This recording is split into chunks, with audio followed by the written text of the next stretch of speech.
Hello and welcome to the studio. Today I want to talk to you about constructing this Japanese knot bag. I have two little tips for you. One would be how to turn this thing right side out, and the other would be about joining this short handle.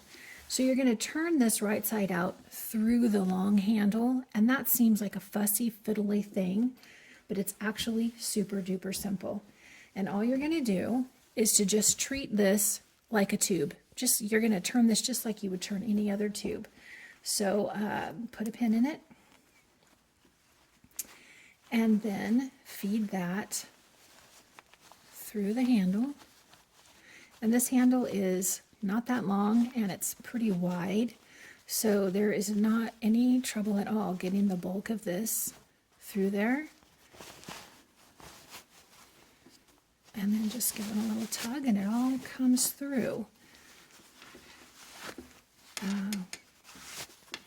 There we go.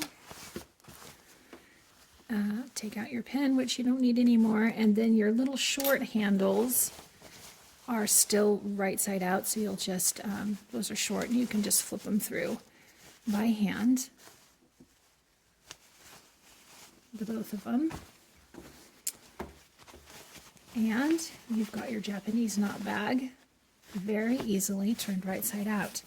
So now we are to a place where our bag looks something like this. It's hard to get this whole big old thing in a frame.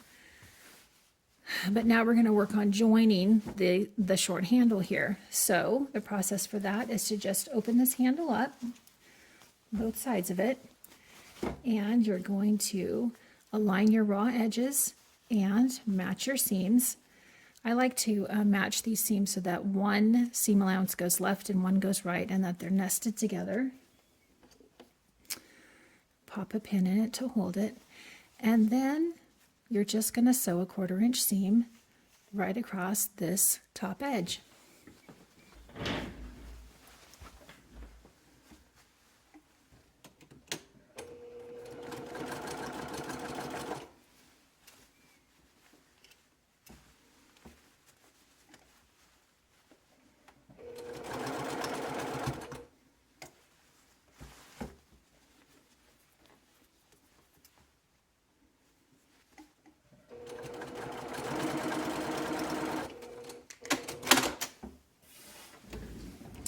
Okay, and now we have a joined handle.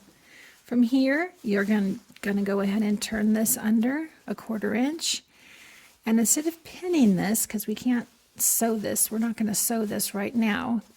That's a future step. Instead of pinning this and having pins in the way, you're going to secure this with just a big basting stitch, a stay stitch, something that you're going to pull out later. So I set my machine to the largest basting stitch I can get, stitch that shut, and then move on to the next step. I hope that helps.